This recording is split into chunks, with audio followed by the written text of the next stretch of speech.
Bienvenidos a CNews Podcast, el podcast que te lleva detrás de las cortinas del mundo startup. Exploramos los inicios, desafíos y triunfos de los emprendedores. Yo soy Arnaud y con este proyecto quiero compartir mi pasión por el emprendimiento latino.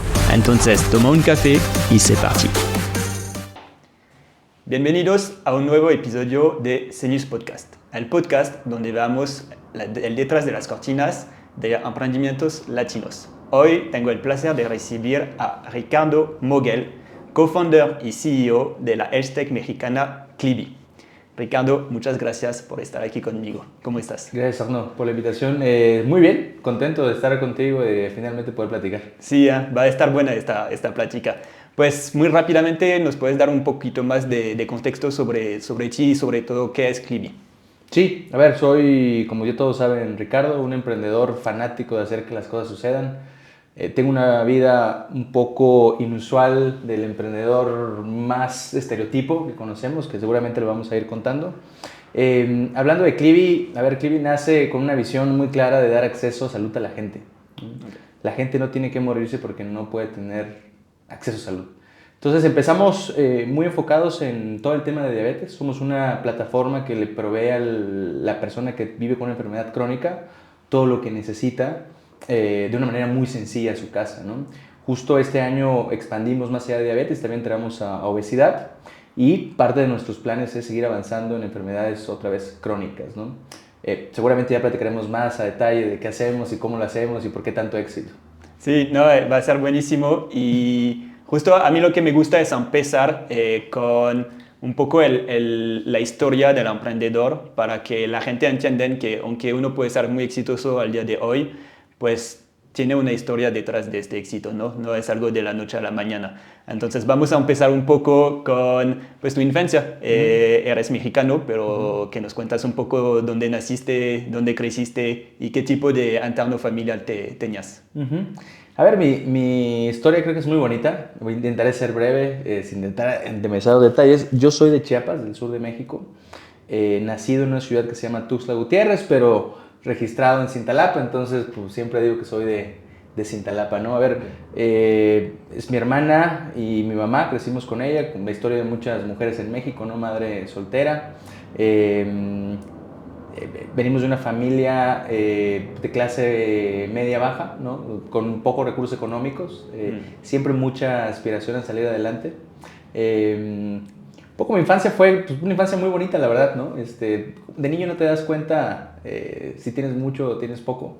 Creo que lo que más valoro es que tenía mucha libertad, ¿no? La libertad de poder estar donde yo quisiera, de jugar afuera, ¿no? Que eso hoy es difícil. Es un lujo. Sí, es un lujo. Es un lujo. Exacto. Entonces, recuerdo una infancia muy, muy, muy bonita con mi madre, con mi hermana, junto también con un primo que es también de los fundadores de Clibee, que también lo contaremos. Okay. Es una infancia llena de familia. Mi mamá tiene 10 hermanas, entonces crecí alrededor de muchísimas mujeres, entendiendo mucho el valor del trabajo, ¿no? Mis abuelos eran del campo, trabajaban en el campo y crecí escuchando historias de ellos como emprendedores en el campo, ¿no? No sé, probablemente más de 10 años escuchando historias todas las semanas de mi abuela, del abuelo emprendedor, de cómo empezó, cómo le hizo, ¿no? Yo creo que eso forjó en mí mucha ambición, ¿no? Yo sabía que podía lograr cambiar mi vida. No sabía cómo, pero quería cambiar mi vida. Pero a través del emprendimiento. Eso No fue necesariamente, un ejemplo para ti, ¿no? no necesariamente estaba seguro que quería cambiar a través del emprendimiento, pero sabía que el conocimiento, el viajar, el abrir mi mente, me podía llevar a un lugar que quería, ¿no? Okay. Y entonces, pues, yo te diría, un estudiante muy promedio, muy disperso, una persona que cuestionaba mucho por qué de las cosas, ¿no? No me hacía sentido estudiar no sé, ciertas subjects en la escuela porque decía, pues es que esto no va a contribuir a mi vida, ¿no? Una persona con mucha energía, con déficit de atención. Sí. Pues me costaba demasiado la escuela. Afortunadamente tenía amigos increíbles, amigas increíbles, que siempre me fueron ayudando durante toda mi infancia, primaria, secundaria. y preparatoria. La verdad es que sin ellos yo te diría, pues no lo hubiera logrado. Okay. Porque realmente yo estaba muy enfocado en otras cosas como el deporte, ¿no? Jugaba desde muy pequeño fútbol y luego encontré que en el voleibol era mucho mejor y que aparte podía hacer algo mucho mejor en ese deporte que en el fútbol, ¿no? Que era menos competido y había una oportunidad. Jugué mucho tiempo voleibol y llegó el momento de ir a la universidad. Mis calificaciones eran muy bajas, entonces yo no podía aplicar a una escuela pública. Yo quería estudiar en la UNAM. Nada más que no lo sabía y nadie me lo dijo. Cuando me di cuenta, ya no podía aplicar. Entonces, lo único que tenía en mi vida era el voleibol y unos tíos que vivían en Monterrey. Okay. Entonces digo, pues mi única oportunidad es irme a Monterrey, probarme en las escuelas que todos conocemos, privadas del norte del país. Y ahí me fui en camión 24 horas hasta llegar a Monterrey, me probé en algunas escuelas, me dieron beca en 2 de ellas y pues acepté una de esas becas y ya no me regresé a Chiapas, ya me dijeron quédate a entrenar. Entonces yo te diría que ahí empezó a cambiar mi vida, ¿no? Cuando llego a Monterrey pues me doy cuenta que pues, el campo de juego no era parejo para mí, ¿no? Académicamente hablando mis colegas eran mucho más avanzados que yo. Hablando de idiomas, pues ellos hablaban un par de idiomas y yo ni siquiera realmente hablaba bien español, ¿no? Y allá hablan bien inglés porque están más cerca de la frontera. Correcto, y muchos internacionales, entonces gente que aparte de hablar su idioma y hablar inglés, habla español, y yo con un español, la verdad, bastante deficiente. Entonces ahí me di cuenta que me tenía que empujar mucho más, ¿no? Que no solo bastaba llegar a una buena escuela en el norte del país y estudiar, porque esas personas eran las personas con las que me iba a enfrentar en el futuro. Entonces, pues ahí cuando me doy cuenta es que esto es el inicio realmente lo que estás buscando, ¿no? 3 años y medio, 3 años después, me encontraba en un avión bajando a la Universidad de Concordia en Montreal, en Canadá, becado, siempre becado, ¿no? ¿Cuántos años? Ahí tenía 20. A los 20 llegas a Canadá. Llego a Canadá, un año antes de terminar la universidad, llego a Canadá, empiezo a trabajar de muchísimas cosas y tengo la fortuna que en uno de los trabajos conozco a un canadiense, que eran trabajos de handyman, ¿no?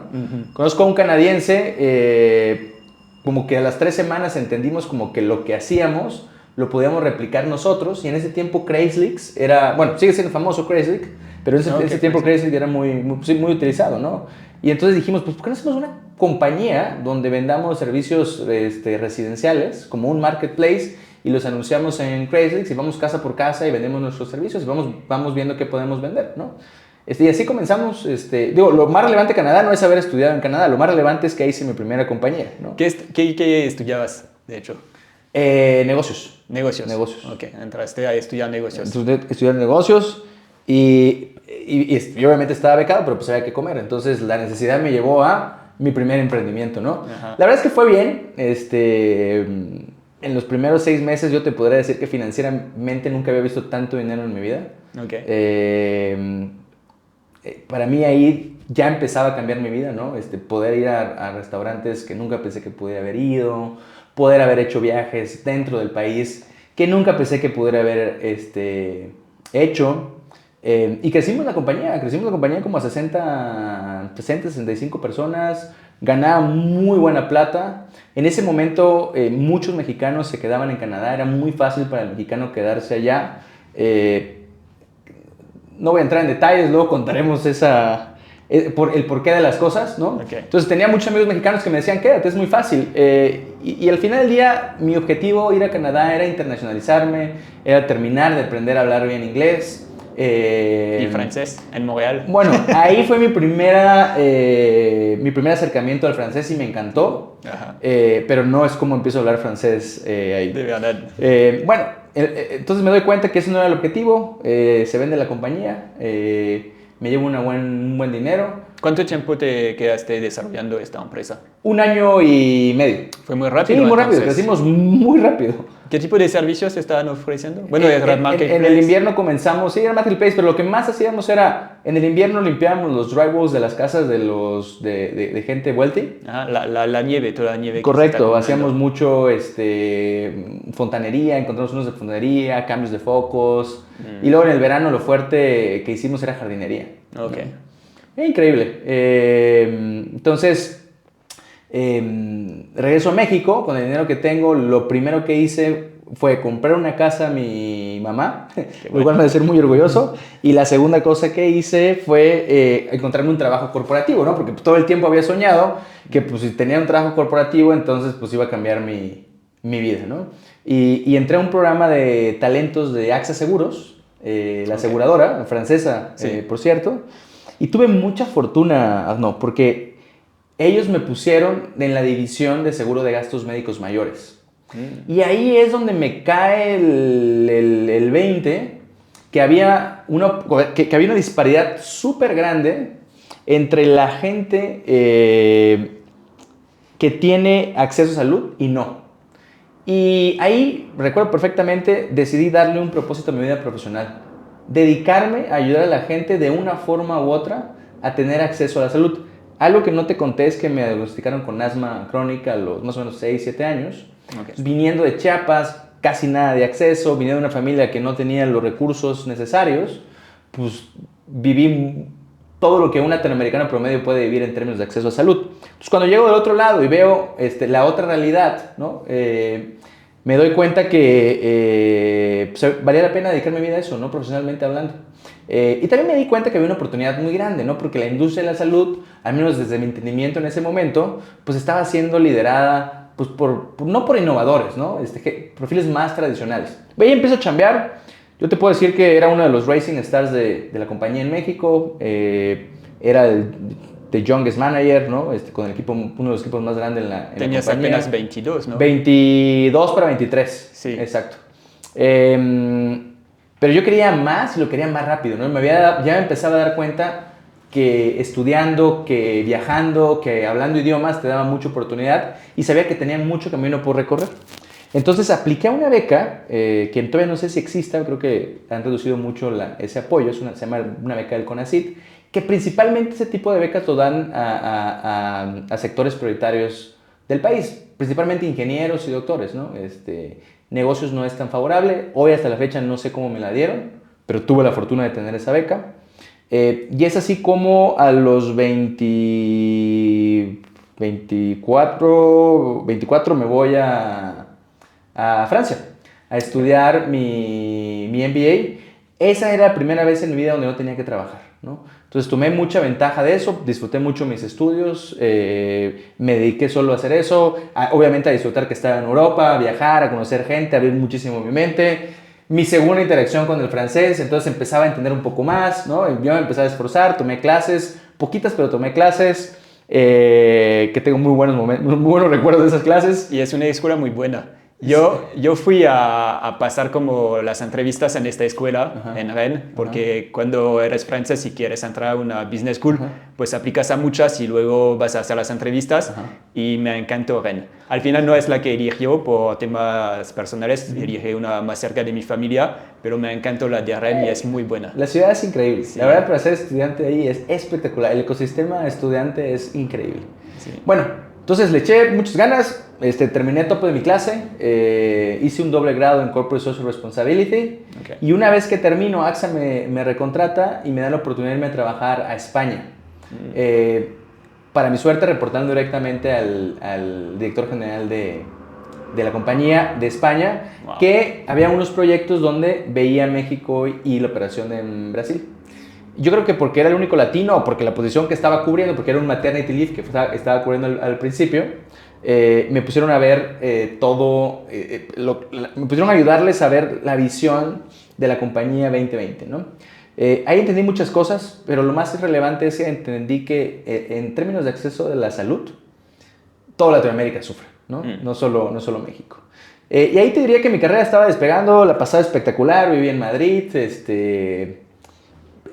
todo era muy bonito hasta que una compañía americana decide contratarme. Regreso a México, empiezo a trabajar con ellos, llego a escalar muy rápido en la organización. Había planes para mí para pues, escalar. Pues, el siguiente nivel para mí era el director general, ¿no?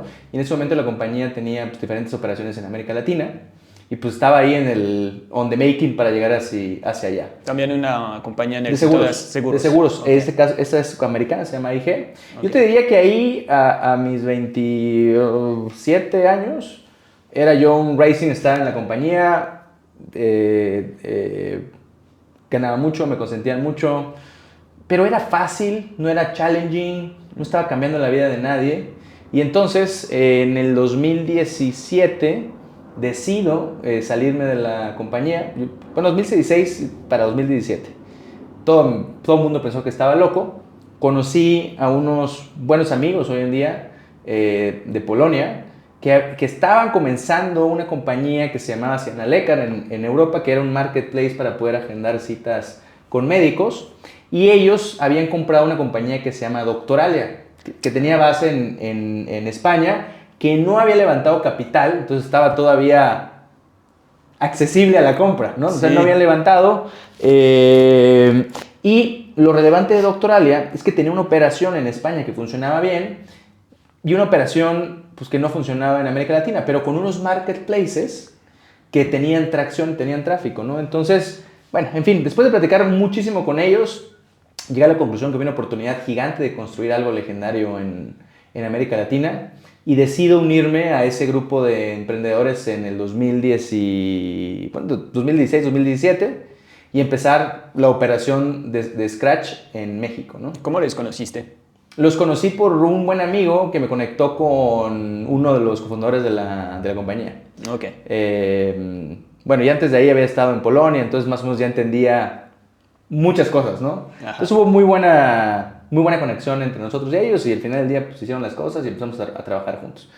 Y de ahí empieza pues todo el camino en Doctoralia, ¿no? Se comenzó en las operaciones en México y Brasil en 2017, empezamos a escalar, la verdad es que bastante bien. Después de estas dos geografías, México la volvimos rentable con los primeros 3 años de operación. Había mucha disciplina financiera, lo que yo le llamo disciplina financiera. Empezamos a hacer plata y me acuerdo perfectamente estando en Europa, en un viaje en tren de Lyon a París.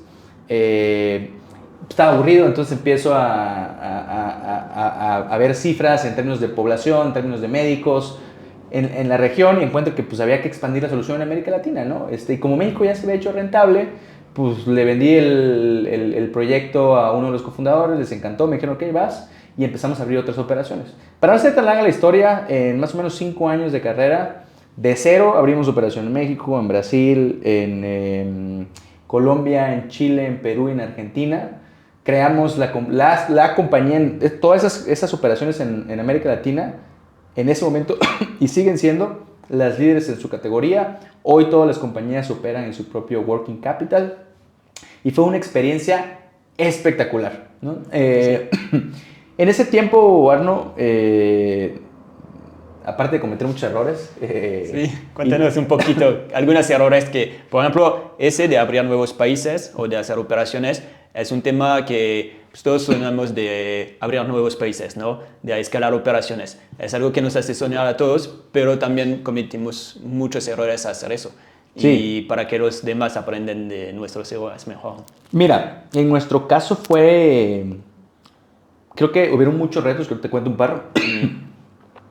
Pero fue relativamente más sencillo porque ya una de las operaciones generaba plata. Ya no perdía. Entonces, con ese dinero podíamos empezar a abrir otros mercados. Entonces, eso, cuando tú abres un mercado sin la presión de que tienes que levantar capital para que siga caminando el mercado, la ecuación es bastante diferente. Pero errores hay muchos. A ver, desde el punto de vista económico, tú conceptualizas operaciones, ¿no? Y dices, pues hace sentido por X, Y, Z. Pero nuestro gran error era que ninguno de nosotros había estado previamente en el país. Entonces, por ejemplo, como Colombia. Colombia, nunca fueron a Colombia y dijeron... Nunca fuimos a Colombia y dijimos, pues 50 millones de habitantes, La página de Wikipedia. Bueno, parece tantos bien, ¿no? médicos, Ajá. pues hay medicina privada, pues claro que va a funcionar. Bueno, pues llegamos ahí con uno de mis actuales cofundadores y pues contratamos 10 personas, las entrenamos y a la semana me marca Ricardo, ¿estás loco? ¿Por qué? Es un desmadre el mercado colombiano. Hay algo que se llaman IPS, otra que se llaman EPS, la salud es pública, privada. Bueno, nos dimos con pared durísimo porque no entendíamos bien el ecosistema de cómo funcionaba y cómo íbamos a hacer vender nuestro producto, ¿no? Yo te diría que eso fue algo que pudimos haber evitado si antes hubiéramos ido al país, pasado unas semanas ahí, entender el ecosistema y planear antes de hacer la llegada, ¿no? Pero de ahí todo lo demás, pues como cualquier emprendedor, ¿no? Llegar, ver, pues necesito un despacho contable, abogados, hay que abrir la entidad.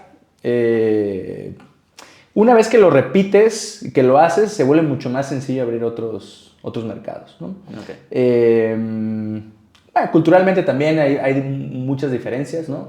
También nos dimos cuenta que a veces uno quiere ir y poner tu estilo de trabajo, bueno, más que estilo de trabajo, quieres llegar a operar como operas en otro mercado. La realidad es que no necesariamente funciona así. Hay ciertas cosas en las cuales te tienes que adaptar, ¿no? Eso también lo aprendimos con errores. Y hasta la gente dicen como, bueno, América Latina todos hablan español, Sí, es lo mismo. No, nada que ver. Correcto. Un colombiano no trabaja como un chileno no trabaja como un mexicano. Correcto.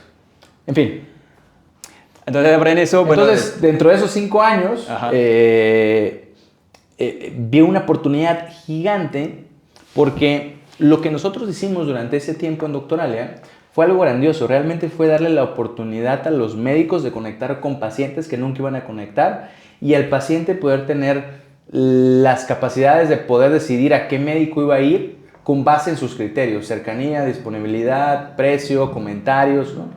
Entonces, fue grandioso. El tema es que en mi concepción nunca pudimos bajar los precios de las consultas porque ese era mi sueño, ¿no? Oye, pues si les damos más tráfico, más pacientes, pues y herramientas para que pueda atender más pacientes, pues eventualmente, en lugar, vamos a decir, una consulta de $50, probablemente lo van a dar en 40, ¿no? Ajá.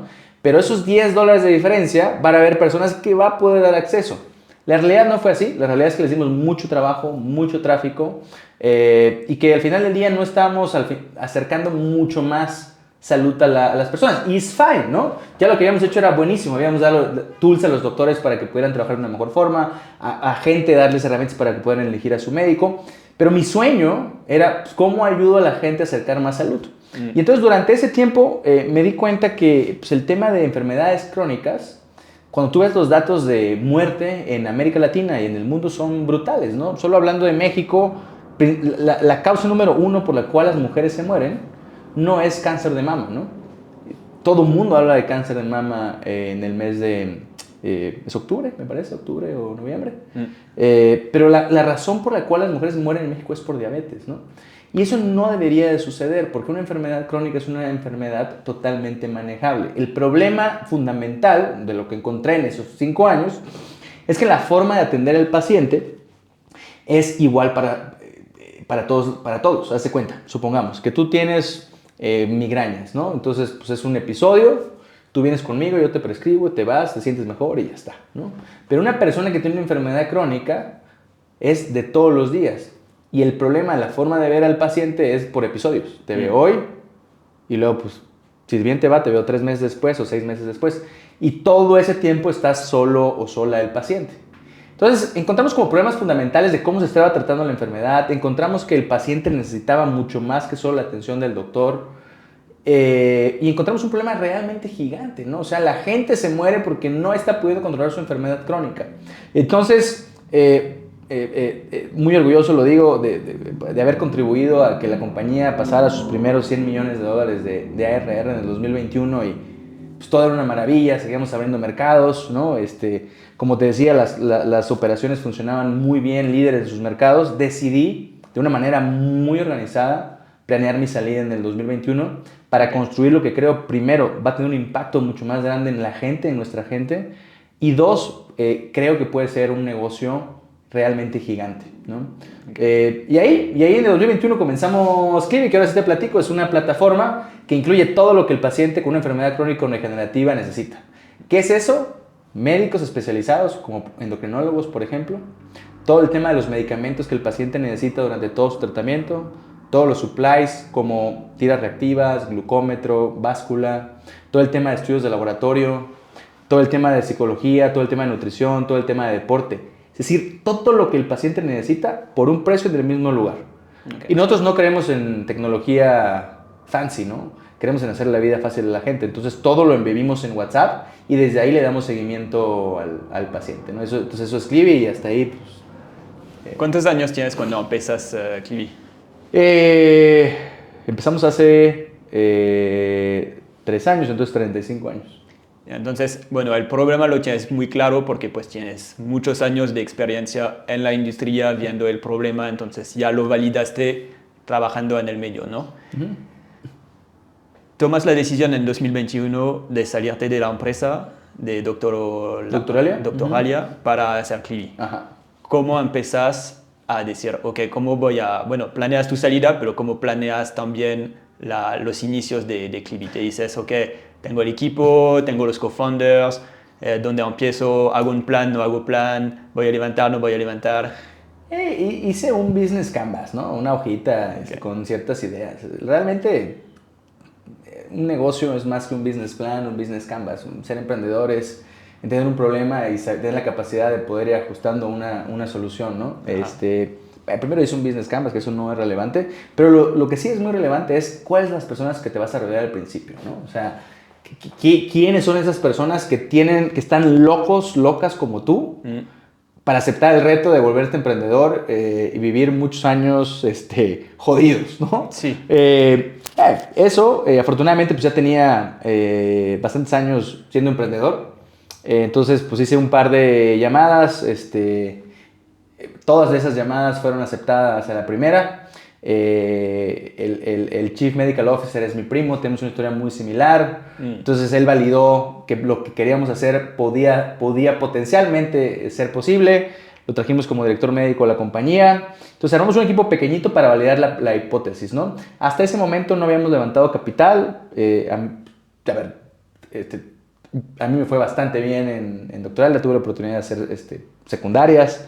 Entonces, pues, pusimos capital para poder comenzar, para poder validar nuestra idea. Y éramos un equipo muy sencillo, ¿no? Donde yo era el vendedor, donde yo tenía unos leads que le invertíamos unas campañitas de marketing, generábamos los leads, yo mismo les vendía, ¿no? Intentando calibrar cómo les íbamos a vender.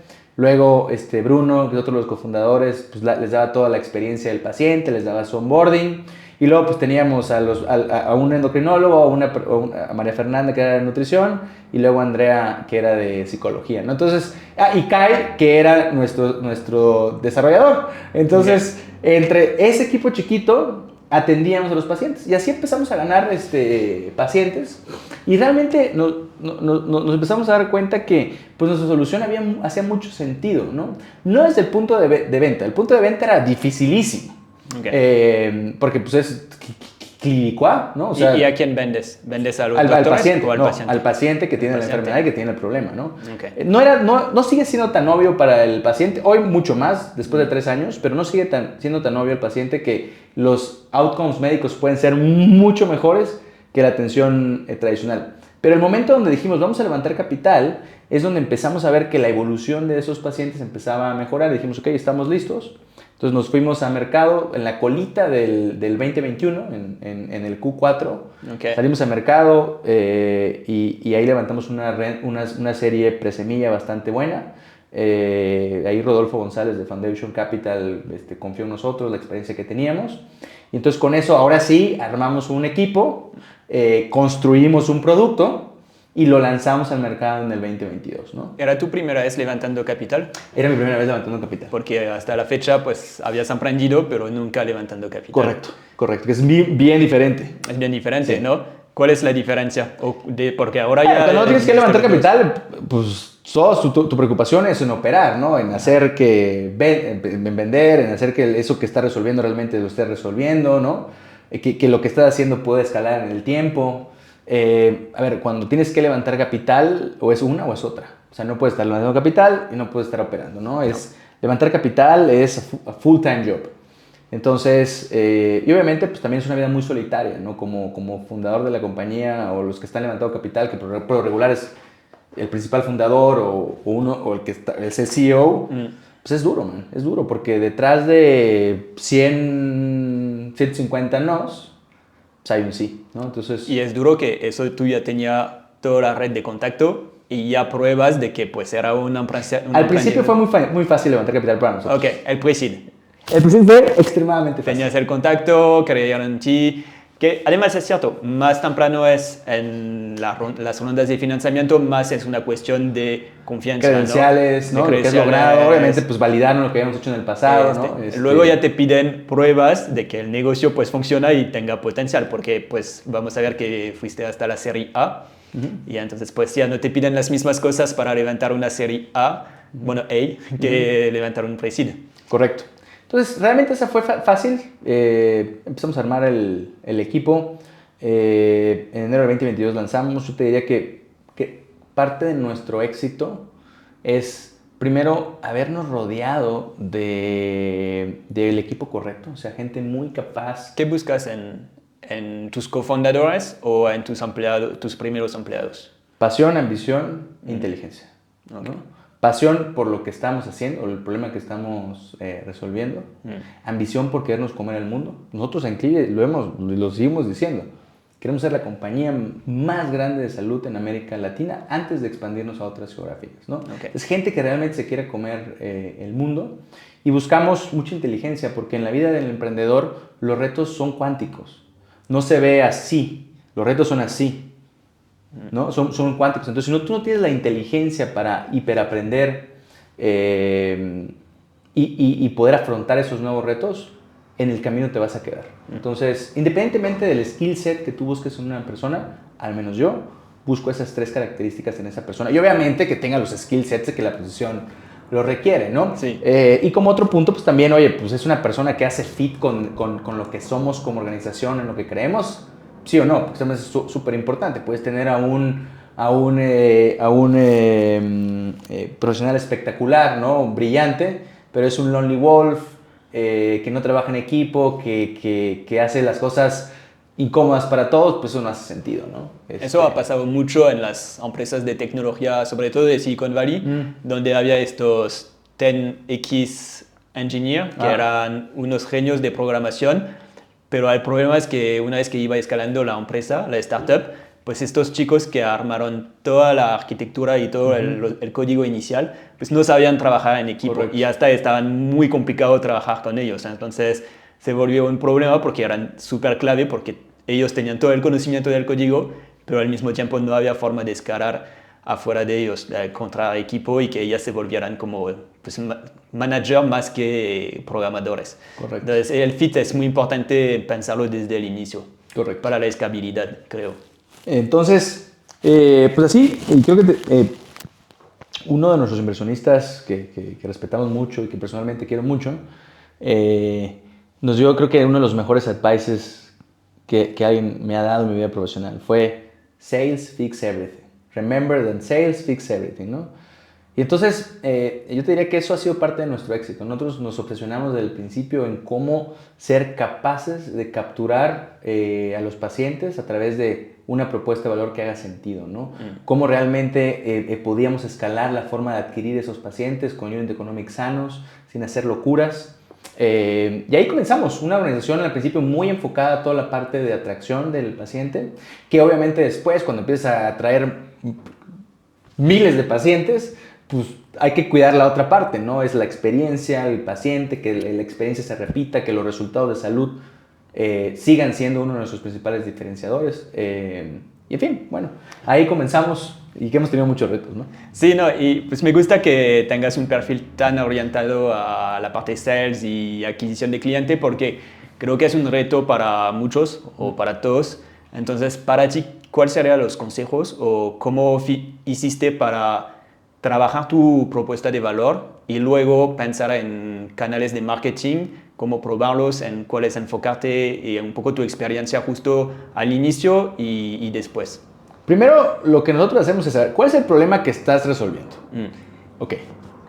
Si ese problema no se tuviera que resolver, entonces la gente ya sabría lo que necesitaría. Entonces, partiendo de la premisa de que esas personas no saben lo que se necesitan, nosotros primero pensamos y diseñamos cuál era la propuesta de valor, es decir, el producto que les íbamos a entregar con un solo objetivo: mejorar su salud, ¿no? Okay. Entonces, primero nosotros fuimos muy arbitrarios. No nos fuimos a hablar con pacientes y qué necesitas. No, a ver, no saben qué necesitan, porque por eso están descontrolados, ¿no? Por eso tienen comorbilidades, por eso están en pain. Entonces, ¿qué necesitan? Creamos un producto, ¿cómo se los podemos entregar? Y vamos con una visión muy clara de eso, ¿no? Eso sí, siempre con los ojos y oídos abiertos para ir ajustando, ¿no? Tu primera realidad might not be the last reality. Entonces, primero tener bien claro cuál es tu propuesta de valor para resolver ese problema. Después hay mucha iteración, ¿no? Hay mucha iteración. Entonces, como te decía, en nuestro caso fui yo quien trajo los primeros pacientes, ¿no? ¿Por qué canales vamos a buscar? ¿Dónde están? ¿Cómo van a saber de nosotros? ¿Cómo generamos ese lead? Después, ¿cómo le comunicamos de nosotros? ¿No? Y hacer muchísimo A/B testing. Creo que uno de los principales problemas que yo veo en emprendedores en etapa temprana es querer delegar esa función de ventas a alguien más, ¿no? Y requiere muchísimo más que un simple comercial bueno vendiendo a esas personas, porque tú sabes lo que estás resolviendo, ¿no? Y bueno, así empezamos a hacer muchísimo A/B testing. Cuando creíamos que más o menos lo teníamos, empiezas a integrar 1, 2, 3 personas a ver si los puedes entrenar y entonces pueden empezar a replicar con eso que tú ya encontraste. Y obviamente una vez que lo empiezas a encontrar, pues empiezas a meter más personas y de ahí es un cuento de nunca acabar, ¿no? Porque es iterar, porque siempre hay algo que mejorar. Nosotros llevamos 3 años. En verdad, nuestros unit economics son extremadamente sanos en la forma que adquirimos pacientes. Somos muy buenos adquiriendo pacientes, pero seguimos obsesionados con todo lo que no nos sale bien, ¿no? Entonces seguimos on the making en ese sales engine. Y exactamente funciona lo mismo en el producto. O sea, el producto que lanzamos en enero del 2022 no tiene nada que ver con el que tenemos el día de hoy. Y te aseguro que no va a tener nada que ver con el del Q1 del 2025. Sí. ¿Y ustedes son más B2C que B2B? Sí, somos B2C, así es como nacimos, así es como crecemos mucho. Sin embargo, por 2 cosas en particular se nos empiezan a abrir oportunidades B2B. Okay. Una es que los outcomes clínicos que tenemos con el paciente no se repiten a través de la manera tradicional. Y aparte los podemos probar, ¿no? A través de estudios de laboratorio del paciente. Entonces, outcomes clínicos matters. Y luego, la retención que tenemos de nuestros usuarios. Por esa retención y por los outcomes clínicos que están correlacionados, se nos empezaron a abrir oportunidades para trabajar con la industria farmacéutica. Okay. Entonces, ahí empezamos a hacer algunas colaboraciones, más un tema de entendimiento del paciente. Bueno, y ahí estamos viendo cómo nosotros complementamos su propuesta de valor de esas farmacéuticas, intentando hacer un ecosistema en conjunto, siempre obviamente en pro del paciente, ¿no? Eso representa muy poco todavía nuestro revenue, menos del 5% de los revenues que hoy generamos, pero con los ojos muy abiertos, porque estamos empezando a ver que realmente también resolvemos un problema de la industria farmacéutica, ¿no? Algo que es muy especial en su modelo de negocio, porque en general cuando la gente hace en B2C, dicen que es muy difícil, porque además es difícil tener como recurring. Porque es sencillo vender algo cada mes a una empresa, es difícil vender algo cada mes a una persona. Y ustedes saben que, pues, desafortunadamente, pues, este problema la gente lo van a tener toda su vida. Entonces, una vez que adquieren este cliente y le ofrecen una solución que le funciona, pues se va a quedar con ustedes por largo plazo. Y pues ojalá muchos y muchos años más.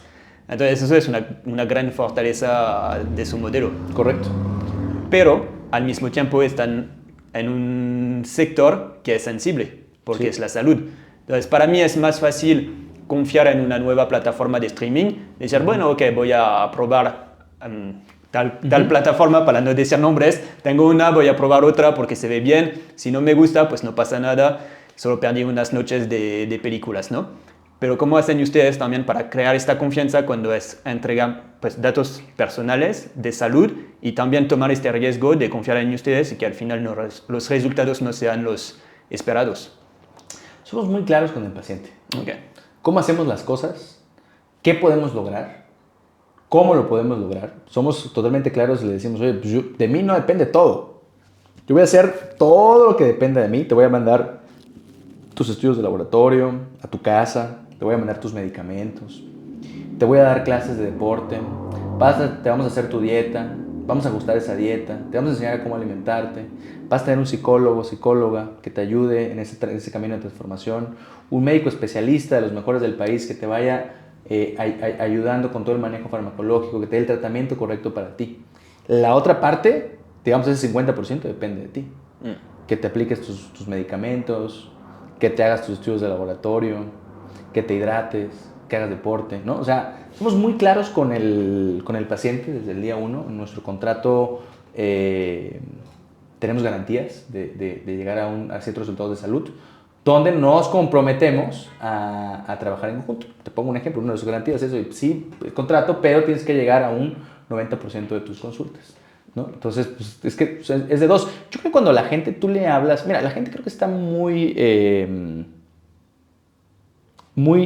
asustada, porque desafortunadamente en Latinoamérica, muchas compañías o muchos representantes de ventas, por querer vender, sobrevenden, ¿no? Entonces, después ya cuando tienen ese producto o servicio, la expectativa es bien diferente a lo que tenían en mente, ¿no? Entonces ahí viene la primera decepción y eso crea muchas barreras mentales para que esa persona que le vendiste eso vaya a comprar otro producto o servicio para el futuro.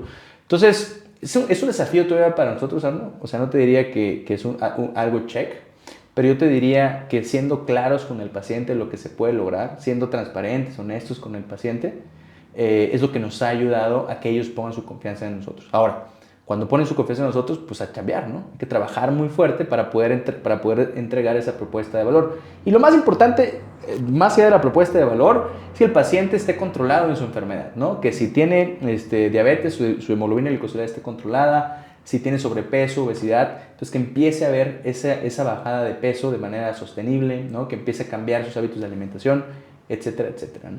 Y eso al final del día nosotros creemos que va a ser una bola de nieve que va a terminar por derrumbir el mercado.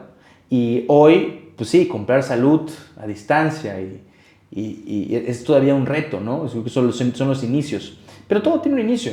Si tú piensas bien en Latinoamérica, no sé, quizás hace 15 años, más o menos, los boletos de avión, pues la gente no los compraba en línea, los compraba en papel, ¿no? Y costó mucho esa disrupción de, pues ve y no tengas miedo, métete al sitio y cómpralo tú. No necesitas ir a una tienda a comprar esos boletos de avión. Pero pues tuvieron que empezar con esa disrupción. Es un ejemplo probablemente muy burdo, pero al final del día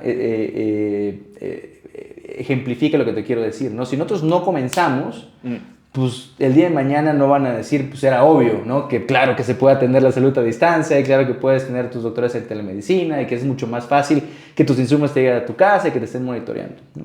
Sí, es cuestión de innovar, entonces ser los primeros.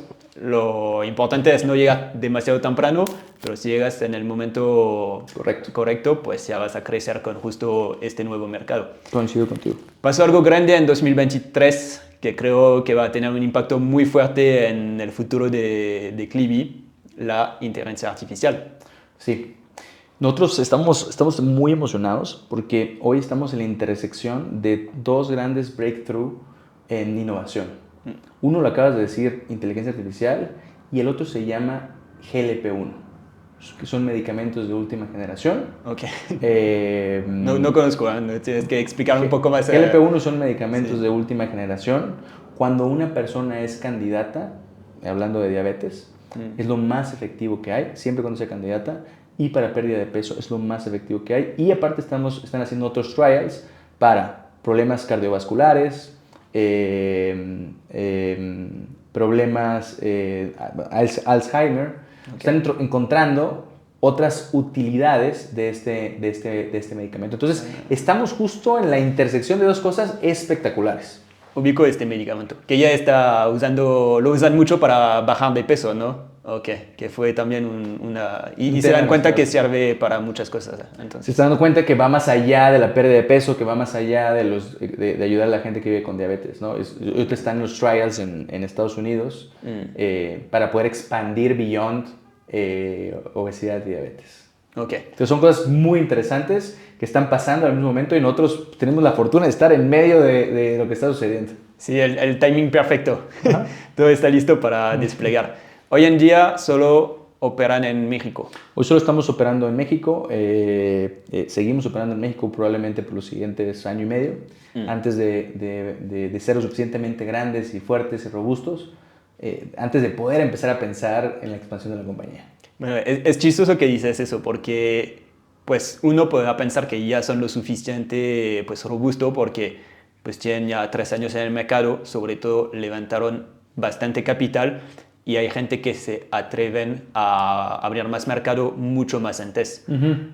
Y tú también lo has vivido porque en tu experiencia previa pues iban abriendo un mercado cada 6 meses, ¿no? Literal. Que como dijiste, tenían este negocio rentable que aseguraba el dinero, ¿no? Pues me gustaría que hablamos de eso, de esta estrategia de quedarte en México y comerte primero el mercado mexicano antes de expandir y luego que veamos a dónde, pero primero que nos cuentas más de las otras etapas de levantar capital, que pues dijiste que el pre-seed fue bastante sencillo porque es más bien una cuestión de tus credenciales y de tus contactos, pero cómo funciona levantar una seed que te piden y sobre todo cuál fue tu experiencia levantando una serie A, porque aunque hoy en día ya es más común en México, también sigue algo poco visto, ¿no? Sí hay cada vez más gente que levantan, más startups que levantan la serie A, pero tampoco es tan común como en Estados Unidos. Nosotros no hemos levantado nuestra serie A. ¿No? Ah, no, yo pensaba que la última era la A. Fue una ronda bastante grande que parecía una A. Ok. Pero realmente fue nuestra ronda porque semilla. Es tan grande. Sí. Porque ¿de cuánto es? 10 millones en total. 10 millones. Entonces una seed de 10 millones es como parece una serie A, ¿no? Parece una serie A. A ver, muy difícil por muchas circunstancias, ¿no? Primero tienes que poner en consideración el mercado. Nosotros levantamos de la pre-seed en la cola del boom del 2020-2021. Entonces había mucho capital y tomamos ventaja de eso. Luego levantamos en el 2023 una seed round donde todas las reglas del juego que conocíamos cambiaron. Todo era unit economics, ¿no? ¿Qué tan eficiente eres con tu costo de adquisición? ¿Qué tan eficiente eres con tu CAC payback? ¿Cómo se ven tus cohorts de retención? Todo era a través de unit economics, ¿no? Más allá de la visión y que miren que vamos a hacer esto y que somos los emprendedores que conocemos de salud, todo fue a través de unit economics y obviamente también a través de poder explicar con fundamentos de por qué podemos llegar al siguiente milestone, ¿no? Y también nos ayudó mucho que la verdad traíamos una atracción bastante interesante, ¿no? Pero fue muy difícil, ¿no? Ahí es donde hablamos con más de 100 fondos. Okay. Y es lo que por eso te decía, ¿no? Hablar con 100 fondos, 99 te van a decir que no, pero vas a encontrar a uno que va a creer en tu visión, que cree en tu tesis, ¿no? Que te va a decir que sí. ¿Cuánto tiempo te demoraste en levantar esta ronda? 2 meses. 2 meses. Tampoco fue demasiado, pero fueron 2 meses desayunando, comiendo y cenando. ¿Cuál es el proceso? Hay mucha gente que seguramente se preguntan, ok, levantar capital, todos hablan de eso, pero concretamente, ¿cuál es el proceso? Primero, a ver, seguramente cada emprendedor tiene su fórmula. Entonces te hablo desde mi poca o mucha experiencia. Lo primero es, pues, alineas con tus inversionistas, ¿no? Estamos listos para poder ir a levantar capital, ¿no? Ya, sea por 2 razones, sea porque pues, tu runway ya es limitado, ¿no? O sea porque estás teniendo tanta atracción y ves señales en el mercado que te dicen es momento de levantar capital, ¿no? En nuestro caso fue porque nuestro runway ya era limitado y había que salir a levantar capital y entonces pues hicimos acuerdo con nuestros inversionistas y una vez que haces el acuerdo, entonces pues ya estás con el típico founder mode, ¿no? Ok. Execution. Entonces, en mi proceso lo primero es escribir la historia, ¿no? ¿Qué es esa historia que tú vas a contar al inversionista, ¿no? Y parece un guión de de una película. No poema, no vas a escribir un poema, pero es un guión, o sea, ¿cómo lo cuentas? Y una vez que tienes esa historia clara, ¿no? ¿Cómo la vas a contar? Bueno, después viene un proceso de iteración de cómo vas a hacer tu deck, ¿no? En paralelo hay que construir el VDR, ¿no? el Virtual Data Room, que en nuestro caso fue una de las razones que nos ayudó muchísimo para levantar capital, algo muy estructurado, donde nosotros intentamos poner todas las métricas de las compañías, la compañía que era relevante para nosotros, el raw data, siendo transparentes con el inversionista para que pueda hacer su diligence, ¿no? Y por otro lado, en paralelo vas construyendo el deck, ¿no? Que primero empieza con una construcción de una historia. Hay un libro muy bueno que también uno de nuestros inversionistas me lo recomendó, que se llama Pyramid Principles, que es recomendado para cualquier emprendedor leerlo para poder estructurar en su mente cómo se va a escribir esa historia. Después de escribir esa historia, pues es plasmarlo en un deck y después hacer mucha iteración, ¿no? Creo que vale la pena ahí siempre tener un inversionista que respetes mucho en términos de lo que es su track record, iterar mucho con este inversionista ese deck, ¿no? Entonces, pues ahí van. En mi caso, siempre hemos hecho hasta casi 10 pasadas del deck, ¿no? Okay. Una y otra, iterándolo hacia afuera, ¿no? ¿Cómo lo vas iterando? Hasta que después dices, ok, siento que este ya se ve sólido y entonces voy a salir ya a mercado, ¿no? A ver, todo el mundo te habla escucho mucho el concepto de calendar density, ¿no? Intenta poner todas las citas posibles en el menor tiempo posible para que puedas poner un term sheet. Puta, la realidad es que en los mercados abajo es duro, ¿no? Tú puedes hacer calendar density, pero no necesariamente van a llegar 3 semanas después, van a empezar a llegar todos los term sheets, ¿no? Pero creo que sí, ese trabajo previo de hacer una lista a conciencia es súper importante, ¿no? A ver, ¿cuáles son los fondos que hacen salud de Latinoamérica, que escriben cheques entre estos tantos? ¿Quiénes son los partners de esos fondos? O sea, todo ese trabajo previo, que es paralelo a ir construyendo el deck y construyendo el VDR, es fundamental. Y después que tienes esa lista de 150 personas bien filtraditas, ¿cómo voy a llegar a ellos, ¿no? Ahí, no hay mejor forma de warm intros, ¿no? A través de otro emprendedor que es respetado por ese fondo, o a través de otro fondo que es respetado que te pueda hacer la intro hacia ese fondo. Es así como empieza a crear toda esa matriz y pues tienes que poner fecha, ¿no? Vamos a lanzar ese día. Y ese día pues te arrancas a pedir todas esas intros y empiezas a hacer agendas. En mi caso particular siempre voy abriendo mi agenda una semana por adelantado nomás, entonces no das espacio a agendar más hacia allá. Y si alguien se quiere reunir contigo en una semana y media, no debería haber problema, ¿no? Realmente si le hace sentido lo que le estás platicando, ¿no? Entonces, toda esa etapa de preparación es extremadamente importante, ¿no? Después, todo el proceso es un sales process, ¿no? Es muy importante tener un CRM, muy importante ir haciendo un wrap-up de tus conversaciones al final. ¿Qué pasó? ¿Qué hay que mandarles? ¿Qué me dijeron? ¿Cuál es su tesis de inversión? Probablemente hoy no, porque entonces son más de growth, pero entonces para la siguiente ya sabes que los puedes ir a buscar, ¿no? A ver, esas son las 3 cosas fundamentales que hay que preparar durante la ronda. Y ya cuando estás en el sales process, pues es as many appointments as you can get. Estás vendiendo un pedazo de tu organización, ¿no? Listo, después viene la etapa de la oferta, ¿no? Y ahí pues, siempre mi consejo es, esa gente pues, se convierte en tus socios por mucho tiempo, ¿no? Sí. Entonces, realmente admiras a esa persona con la que vas a trabajar, que te va a liderar esa ronda. Realmente esa persona coincide en tus valores como persona. Realmente esa persona ve más o menos lo que tú estás viendo, es parte de su tesis, ¿no? Eso es extremadamente importante, ¿no? Y si pues, tienes la oportunidad de recibir un term sheet con un inversionista de esas características que se alinea a ti, pues ahí es, ¿no? Ahí es. Y listo, muchísima resiliencia, muchísimos ups and downs, es duro. Es que creo que lo que la gente no se da cuenta es intenso porque tienes que hablar con muchas personas al mismo tiempo. Entonces son muchas reuniones y cada uno no es solo como hacer una reunión contigo y luego tomar una decisión. No. te va a pedir un montón de cosas. Ah, ok, quiero hablar con tal persona, quiero este documento. Sí avanza. Sí avanza. Sí avanza. Pero todo se está sumando. Entonces, Sí. sigues hablando con mucha gente, tienes que seguir buscando más gente y al mismo tiempo mantener estas conversaciones y hacer avanzar con muchos. Con el tiempo también vas agarrando experiencia, ¿no? Sabes quién realmente va a avanzar, quién no va a avanzar, quién está haciendo bullshitting. Pues es la vida del fundador, ¿no? Desafortunadamente a veces estamos en las manos de, sí, personas que no entienden muy bien o lo que uno está haciendo, porque pues, no están bullish en lo que se está construyendo. O por otro lado, pues también, realmente a veces no necesariamente entienden bien lo que están haciendo dentro del mundo de Venture Capital, ¿no? Que luego después nos podemos tomar un café y hablar de mis hipótesis que tengo en ese segmento, ¿no? Sí. Como en todo, hay gente brillante, ¿no? Me he encontrado con inversionistas espectaculares, que son los que más te van a apretar, las preguntas más inteligentes, los que hacen preparación previa a la reunión, ¿no? Esos son los menos. Sí. Esos son los menos, esos son los que valen la pena y son los que hay que llegar, ¿no? Pero para poder llegar a ellos, pues hay que hacer el trabajo previo.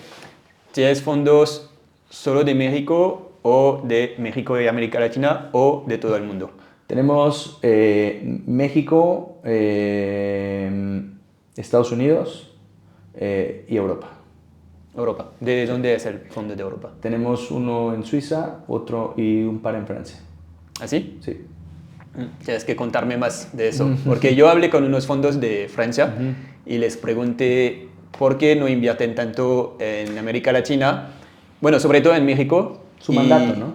Sí, hay dos cosas. El mandato, porque tienen mucho dinero del gobierno francés o de la Unión Europea, y entonces como la mayoría de sus LPs, bueno, los fondos tienen inversionistas, y les dicen sí, pero está limitado en invertir en Europa o en Francia o Europa y Estados Unidos. Entonces hay límites geográficos muchas veces y de dos no quieren competir con los fondos de Estados Unidos. Es muy chistoso, pero muchos fondos me dijeron es que no queremos ir a México porque si no tenemos que competir en la valorización de los fondos de Estados Unidos en México. Pero eso fue más en 2021-22. Creo que hoy en día las cosas han cambiado. Yo creo que más bien tiene que ver con su mandato, ¿no? El mandato que tienen de inversión. Hay algunos, muy pocos de hecho, que tienen una pequeñita capacidad que pueden invertir fuera de Europa.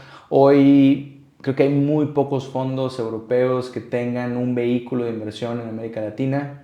Se viene uno muy interesante, que no puedo hacer el disclaimer, pero se viene uno que creo que va a romper muchos paradigmas en la región. Creo que puede ser la puerta o el puente del capital europeo hacia América Latina, lo cual me tiene muy entusiasmado. ¿Es un fondo de qué país?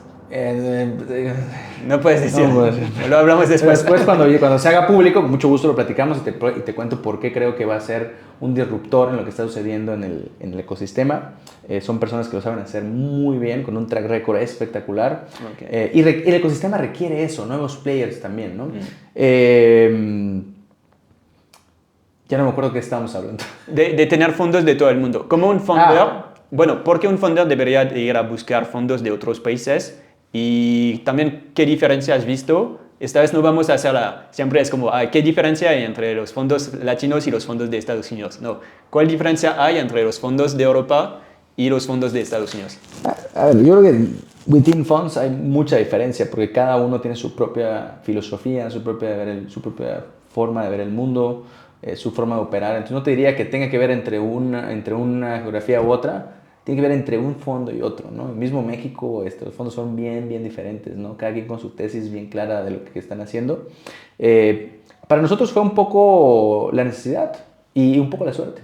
Okay. A ver, Estados Unidos no, eso lo hemos buscado desde el principio. Pues la meca de Venture Capital, ¿no? Claro. A nosotros nos encanta que nos expriman y nos saquen lo mejor de nosotros, y la verdad es que con los socios que nos hemos juntado en Estados Unidos no han hecho nada más que eso. Los locales, siempre tener locales es extremadamente importante. En nuestro caso somos muy privilegiados. Yo creo que tenemos dos de los mejores fondos mexicanos invertidos en nosotros, con gente espectacular, gente que entiende bien lo que está haciendo, que agrega muchísimo valor de manera local. Y luego Europa sí, hay una película, hay un personaje mexicano que se llama, creo que Cantinflas fue el que decía, no, Chespirito. Chespirito hablaba del chanfle, ¿no? Y el chanfle es que tú le quieres pegar para acá y se va para allá, ¿no? Entonces, pues nosotros le queríamos meter el gol por acá y el gol pues, salió, o sea, salió por otro lado. Nosotros hicimos un chanfle. A ver, la historia, sin hablar de nombres, la historia larga, rápida es, estamos hablando con un fondo que potencialmente nos iba a poner un ticket para liderar. A nosotros nos encantaba el partner que estaba viendo el deal. El problema de ese fondo es que tenía dos main LPs, que eran fondos europeos. Les presentamos, como parte de su proceso, les presentamos a los dos fondos, no se pusieron de acuerdo, uno les encantó, los otros no, y al final del día uno dijo, nah, y entonces no pudieron invertir con el vehículo que tenían ya seteado en América Latina, ¿no? Okay. Pero, afortunadamente, lo que estábamos haciendo resonó muchísimo con otro fondo que hacía salud, con otro fondo que está mucho más bullish en salud. Seguimos las conversaciones, nos presentaron uno de sus LPs que le encanta la tesis de obesidad. Todavía no hacemos obesidad, solo les habíamos hablado de que lo íbamos a hacer. Sí.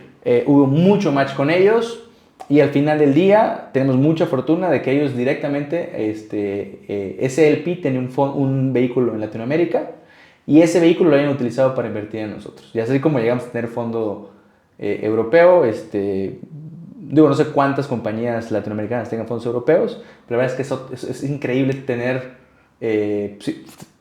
Estados Unidos, Europa y latinos, ¿no? Mexicanos. Sí, no, es buenísimo y espero que se va a ver cada vez más porque hay muchas oportunidades justo en diversificar el capital. Correcto.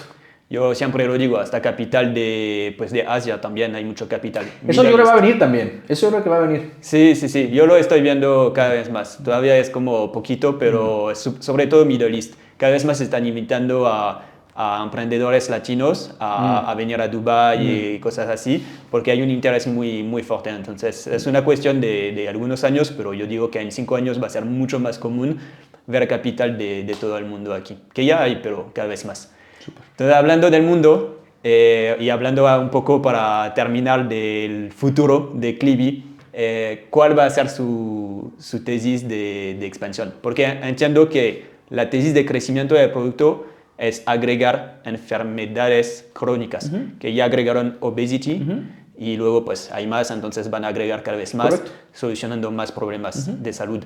Pero también, ¿cómo ven el crecimiento internacional?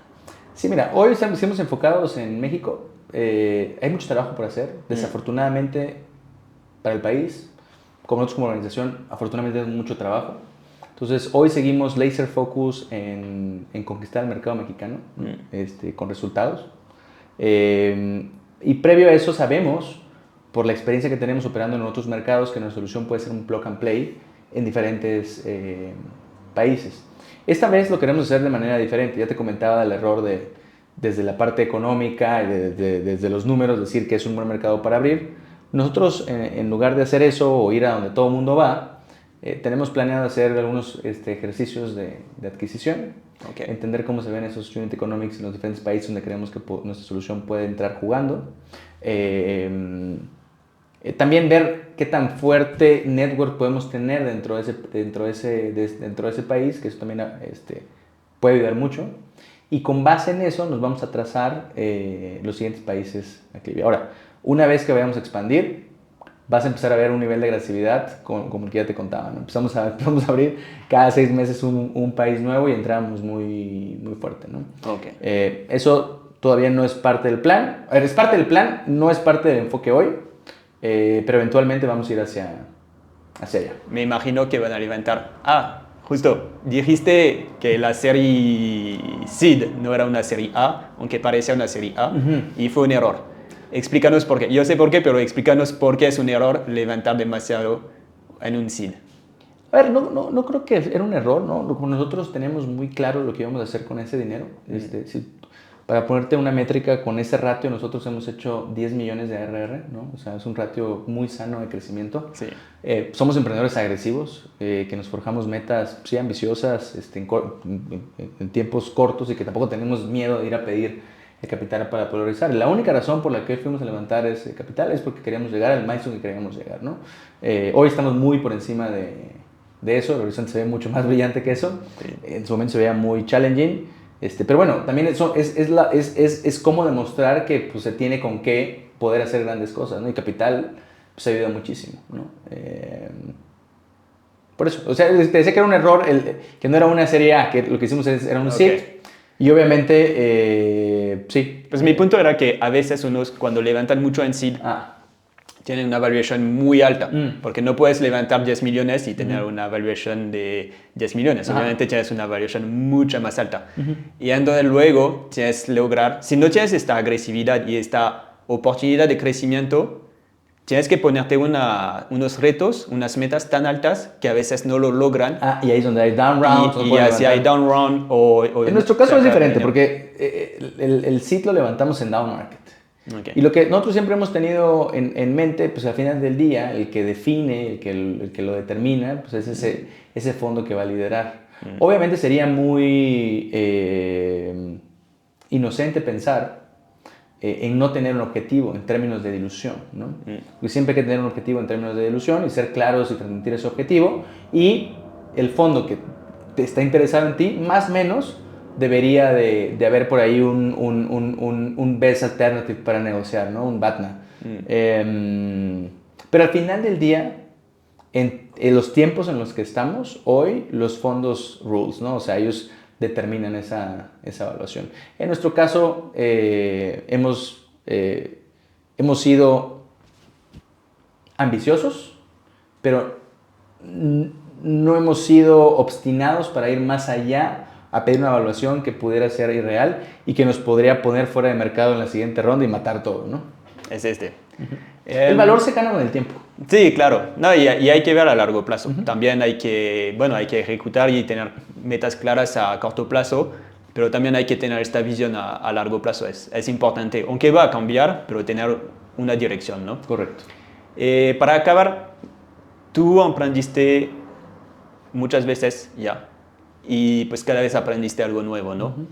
Y yo siento que cuando aprendes, después de un proyecto, dices como, ok, esta vez lo voy a hacer mejor porque aprendí eso. ¿Cuáles son las cosas muy importantes que desarrollaste o que aprendiste a emprender? Que si hoy en día dices, ok, si tuviera que regresar a mi primer emprendimiento y poder regresar con estas habilidades o estos conocimientos, sería otra cosa. Sí, hay muchas lecciones. Intentaré darte las que me vienen a la mente que creo que son mucho más valiosas, ¿no? Sin importar el orden. La primera es, tienes que rodearte de gente espectacular, desde el minuto uno. Es difícil, porque no tienes mucha plata.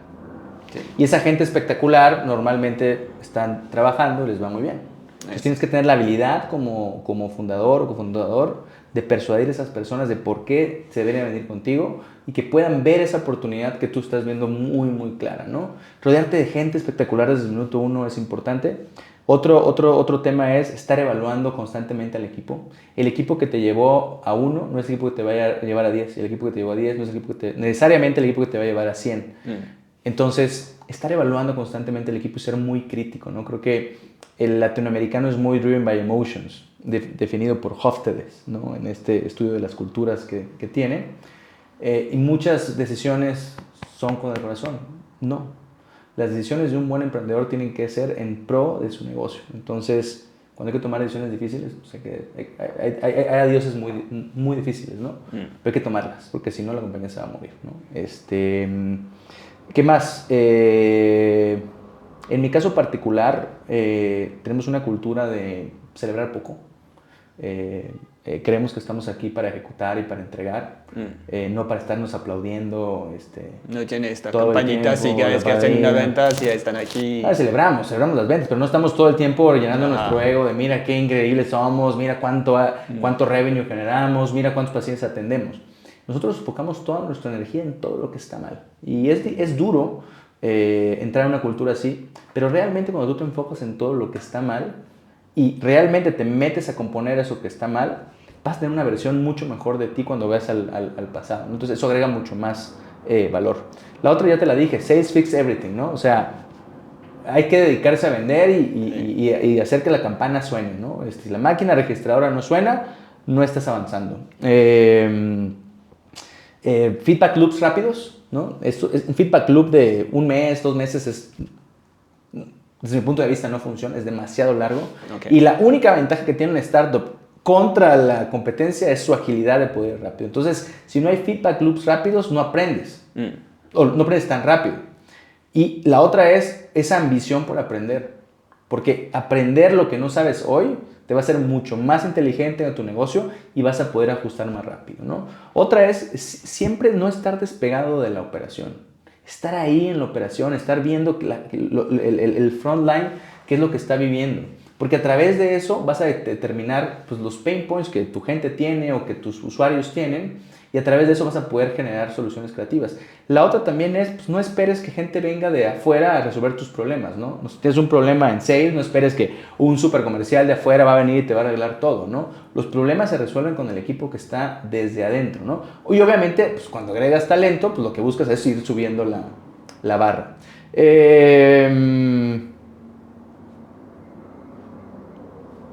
Ya son muchos. Ya con eso, la verdad, ya con eso es mucho. Pues te agradezco muchísimo tu tiempo, tu transparencia. Te deseo mucho éxito con Quibi. No tengo dudas que les va a ir increíble y yo voy a estar aquí siguiendo todos sus logros. Y pues muchas gracias por haber venido. Gracias, Arno.